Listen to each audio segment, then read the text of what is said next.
Heyo, welcome back. Berjumpa lagi dengan teman rebahan. Gimana kabar kalian? Sehat terus ya? Di video kali ini, Mimin akan membahas kelanjutan dari This Newbie The Strong. Bagi yang baru mampir, silahkan like dan klik tombol subscribe-nya agar channel ini dapat berkembang ke depannya. Maaf, jika ada kesalahan penyampaian di video ini ataupun di video sebelumnya. Cerita dimulai dari Jeju yang berpikir, jika kesulitan lantai 3 sama, maka kelemahan Guardian akan sama. Patung Guardian di lantai 3. Orang-orang sering mengatakan percobaan yang sebenarnya dimulai dari sini. Tingkat kesulitan rendah berarti satu patung, sedangkan ini adalah dua patung. Jika dua patung itu adalah kesulitan tinggi. Tetapi, jika kamu tidak menjatuhkan keduanya secara bersamaan, maka yang jatuh akan mulai hidup kembali. Melihat hal itu, membuat bermacam-macam komentar dari para penonton. Para patung mulai menyerang dengan mengayunkan tombaknya. Kedor yang terkena serangan dari patung tersebut terhempas begitu jauhnya. Kedor bertanya, kekuatan macam apa itu? Namun Kedor kembali bertanya, di mana Kim Jae-ju berada? Melihat hal itu, membuat bermacam-macam komentar dari para penonton. Dan salah satu penonton mengatakan kalau dirinya melihat Kim Jae-ju ada di sana. Di saat Kim Jae-ju mau mendekat, salah satu guardian menyerang dengan menggunakan perisainya. Melihat hal itu membuat Kedor menjadi terkejut. Setelah menyerang menggunakan perisai, patung tersebut mengangkat perisainya dan ternyata Kim Jae-ju tidak ada di sana. Di sisi lain, Kim Jae-ju sudah berada di belakang patung tersebut. Lalu Kim Jae-ju segera meloncat dan menyerang patung tersebut dengan menggunakan kapaknya. Kedor yang melihat pertarungan antara Kim Jae-ju dari jauh merasa takjub. Setelah itu, salah satu patung tersebut yang melihat hal itu segera membantu kawanannya. Kim Jae-ju yang melihat itu berpikir bahwa dirinya tidak ada waktu. Dikarenakan patung tombak akan kembali hidup jika aku hanya duduk-duduk saja. Jadi dirinya tidak bisa membiarkannya hidup kembali. Setelah itu, Kim Jae-ju berlari ke arah patung tersebut dan segera menyerang kakinya dengan menggunakan kapaknya. Melihat hal itu membuat bermacam-macam komentar dari para penonton. Setelah itu, Kim Jae-ju kembali menyerang patung tersebut dengan menggunakan kapaknya. Setelah terkena serangan dari Jae-ju, patung-patung tersebut segera jatuh ke tanah, lalu Jae-ju pun turun ke bawah. Tidak lama kemudian, Kedor pun menghampiri Jae-ju. Lalu Kedor bertanya, Jae-ju, siapa sebenarnya dirimu itu? Melihat hal itu, membuat bermacam-macam komentar dari para penonton. Namun, tidak lama kemudian, patung tersebut kembali hidup. Melihat hal itu, membuat Kim Jae-ju terkejut, lalu Jae-ju menyuruh Kedor merunduk. Mendengar hal itu, dia juga menoleh dan ternyata ada serangan yang sedang menuju ke arahnya. Melihat hal itu, Kim Jae-ju pun menghindari Kedor dan segera mendorongnya hingga terjatuh ke dasar tanah. Dan akhirnya, serangan dari patung tersebut berhasil dihindari. Lalu mereka berdua melihat ke arah patung tersebut. Para penonton bertanya, apakah itu nenek Hong Kong? Wow, nenek Hong Kong nggak tuh? Dan penonton tersebut menyuruh Jeju untuk membunuh patung itu. Melihat hal itu, Jeju berpikir bahwa mereka akan melemparkan tombak, dikarenakan hanya menjatuhkan mereka bukanlah akhir dari pertarungan. Jadi mari kita selesaikan mereka. Jeju berlari dan segera meloncat. Setelah itu, Jeju segera bersiap-siap dan berlari ke arah patung tersebut. Jeju segera meloncat dan menyerang dengan menggunakan kapaknya. Patung tersebut yang terkena serangan dari Jeju pun terbelah. Salah satu patung tersebut yang melihat hal itu segera menyerang Jeju dengan menggunakan tangannya. Namun, serangan tersebut berhasil dihindari oleh Jeju. Jeju berpikir tidak ada ruang di sini untuk menghindar. Jadi, apa yang harus aku lakukan? Dikarenakan dirinya tidak punya waktu untuk berpikir. Sebelum patung yang rusak itu kembali hidup, jadi aku harus cepat mengakhirinya. Lalu, Jae-ju segera menyerang patung tersebut dengan menggunakan kapaknya kembali, sehingga membuat retakan di tangan patung tersebut. Setelah itu, patung tersebut pun hanya segera terjatuh, dan akhirnya patung tersebut berhasil dikalahkan olehnya. Tidak lama kemudian, sistem panel muncul dan memberitahu bahwa kamu telah menyelesaikan trial, dan bermacam-macam pemberitahuan dari sistem panel bermunculan. Jeju bisa melakukannya dengan strategi asli dirinya. Ya, itu harus mematahkan mata merah yang merupakan kelemahan dari patung tersebut.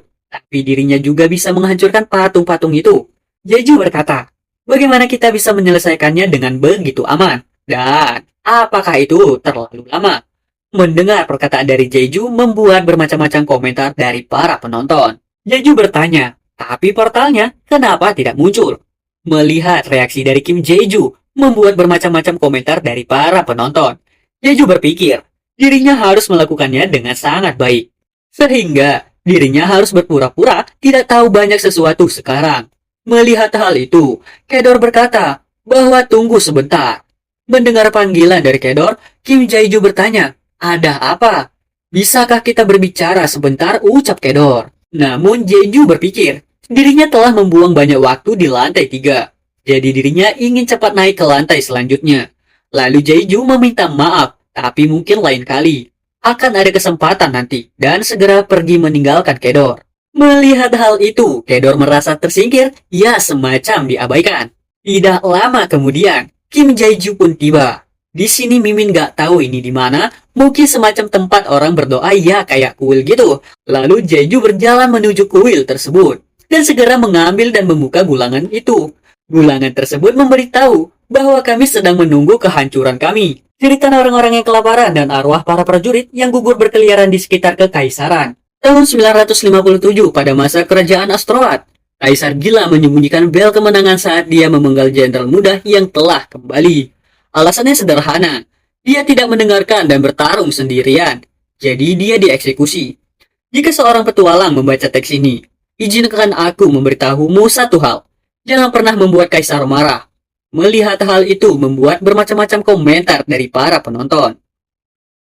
Sudahkah Jeju berpikir bahwa dirinya jelas tidak tahu apa artinya sekarang? Tapi, ini adalah petunjuk tentang lantai 5. Dan pertama-tama, aku akan memeriksa hadiahnya sebelum naik ke lantai 4. Melihat hal itu membuat bermacam-macam komentar dari para penonton. Tidak lama kemudian, muncullah sebuah kotak, dan ternyata hadiahnya hanya satu kantong koin. Melihat hal itu, para penonton berkata bahwa itu sesuai prediksi mereka. Dikarenakan mereka telah memberi terlalu banyak hadiah di lantai 1 dan 2. Jadi ini adalah jumlah yang normal. Di sisi lain, Kim Jae-ju sedikit terkejut. Dikarenakan hadiah yang ia dapatkan di lantai 3 hanya berisi satu hadiah. Biasanya, Kim Jae-ju mendapatkan 3 hadiah dalam level kesulitan yang sulit. Lalu Jae-ju membuka hadiah tersebut dan ternyata hadiahnya tersebut berisi 5.000 koin. Kim Jae-ju sedikit terkejut, dikarenakan dirinya tidak mengira akan mendapatkan 5.000 koin sebagai hadiahnya. Sedangkan salah satu penonton yang menyaksikan hal itu juga ikut terkejut. Kim Jae-ju berkata bahwa dirinya khawatir ketika hanya ada satu hadiah, tetapi hadiahnya sangat banyak. Mendengar perkataan dari Jae-ju, salah satu penonton mengatakan bahwa dirinya menertawakan betapa biasanya itu hanya aku yang benar-benar menangis karena cemburu. Lalu Jae-ju membuka sistem panel, dan ternyata penonton sedang menonton saat ini adalah 211, sedangkan mengikutnya adalah 138. Dan koin yang Jae-ju miliki adalah 5.608 koin. Jae-ju tidak menyangka dan mengira bahwa peningkatan penonton pasti berasal dari chatroom. Dia mengira bahwa peningkatan penonton pasti berasal dari chatroom Hainyeon Shop, yang biasanya kita panggil Kedor. Dan 5.600 koin. Jika hanya ada koin di saat lantai 5, maka masih banyak lagi yang harus dipelajari tentang teknik sihir. Namun tiba-tiba, para penonton memberitahu, bukankah Popoy sudah agak sepi sejak lantai 2? Jika kamu pengasuh mereka, maka perhatikanlah mereka. Sebenarnya, sepertinya mereka sudah mati. Mendengar pemberitahuan dari penonton membuat Jae-ju terkejut. Lalu Jae-ju bertanya, apa maksudnya itu? Setelah itu, Jae-ju menghampiri Popoy dan bertanya, apakah mereka sakit? Adakah yang tahu mengapa mereka bertingkah seperti ini? Mendengar hal itu membuat bermacam-macam komentar dari para penonton. Namun Jae-ju berpikir bahwa mereka memakan semua cangkang kura-kura di lantai 2. Lalu Jae-ju mengambil batu kristal dan memberikannya kepada Popoy. Jae-ju tidak pernah mengira penyebab Popoy bisa jadi seperti ini itu dikarenakan mereka sangat kelaparan. Tiba-tiba muncul pemberitahuan dari sistem panel. Melihat hal itu, dia juga berterima kasih atas sponsornya dan bertanya, apa lantai 5? Melihat reaksi dari Jae-ju membuat bermacam-macam komentar dari para penonton. Lalu Jae-ju berkata kepada para penonton bahwa dirinya akan pergi ke lantai 4 karena dirinya sedang tidak enak badan. Di sisi lain, Kedor berlari menghampiri Jeju. Melihat hal itu, Jeju berkata bahwa dirinya punya sedikit keadaan darurat sekarang. Kedor tahu itu sedikit merepotkan untuk berbicara denganmu. Tapi sepertinya aku masih harus mengucapkan terima kasih dikarenakan dirinya telah berhasil menyelesaikannya tanpa cedera berkatmu.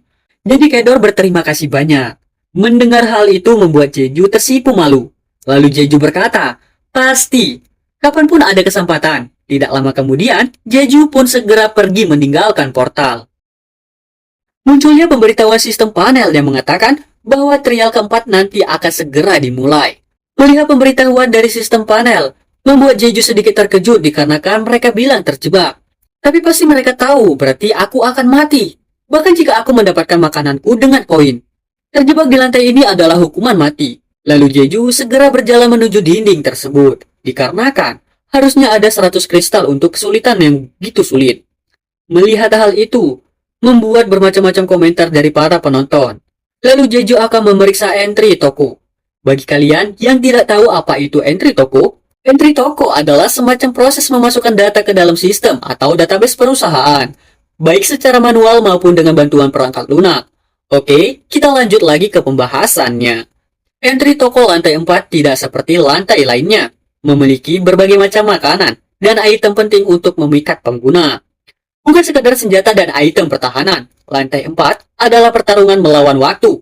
Jadi, jika aku terlalu nyaman karena pilihan makanan dan jangka waktu yang lama, serta itu akan membuang-buang waktuku saja, maka aku pasti akan mati karena terjebak di sini. Dan lagi pula tidak ada yang benar-benar aku butuhkan saat ini. Jadi aku akan menyimpan koinku saja. Lagi pula, aku tidak punya banyak waktu. Lalu Jeju berkata bahwa dirinya ingin menyimpannya untuk nanti. Ditambah lagi, bayiku ini sedang sakit. Di lantai 4, aku harus menggunakan huruf-huruf dalam kristal untuk menemukan pola dan menemukan warna yang tepat. Kristalnya baru akan berwarna setiap kali kamu menyentuhnya. Dan ini adalah aturan dasar. Untuk berpikir bahwa aku akan berjuang karena ini. Kristal dengan simbol ini memiliki urutan warna yang berbeda-beda. Pada awalnya, itu merusak otak. Dikarenakan mengapa semua surat ini yang belum pernah kulihat atau kudengar sebelumnya. Jadi metode yang aku putuskan adalah mengganti huruf dengan angka agar lebih mudah dihafal. Dan itu pasti mulai menjadi lebih rumit dari sini. Sesuatu yang sangat mengganggu di lantai 4 adalah kristal yang bahkan tidak kamu sentuh juga bisa berubah warnanya. Namun bagiku, ini hanya sedikit kubus ruby yang mengganggu untuk dipecahkan. Tidak lama kemudian, barisan pertama kristal yang menempel di dinding berhasil dia samakan.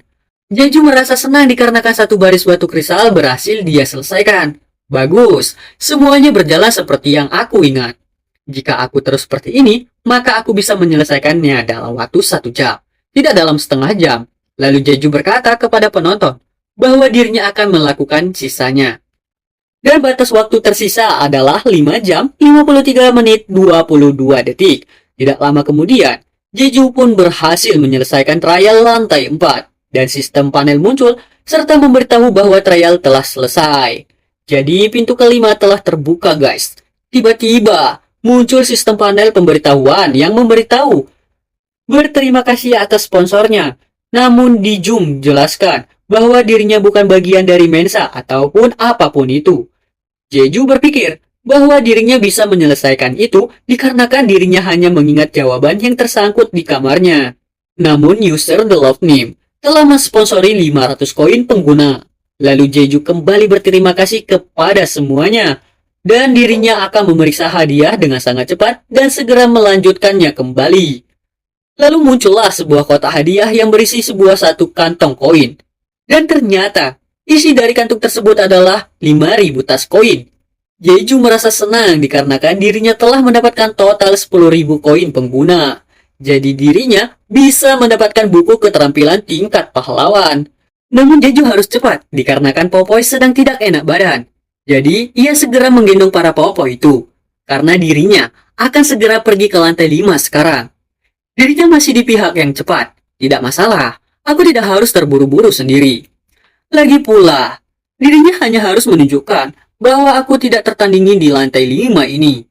Jeju segera memasuki portal, lalu sistem panel muncul. Dan kamu akan memiliki salah satu tokoh dunia yang hancur, yaitu asteroid. Dan ada satu orang selain kamu yang juga memiliki sosok lain. Cara menyelesaikan trial lantai 5 ini ada dua. Yang pertama, mencapai akhir yang dipilih atau membunuh player lain. Oke, segini dulu aja pembahasan kita kali ini. Bagi kalian yang suka dengan pembahasan ini, silakan like dan komen, serta tinggalkan lonceng notifikasinya. Kayak mana caranya? Yaitu pandai-pandai. Aku baca lagi, itu kan udah. Nggak ulang-ulang. Oke, segini aja dulu pembahasan kita. Oke, segini aja dulu pembahasan kita hari ini. Kalau kalian senang, kalian bisa komentar. Dan see you next video and bye-bye.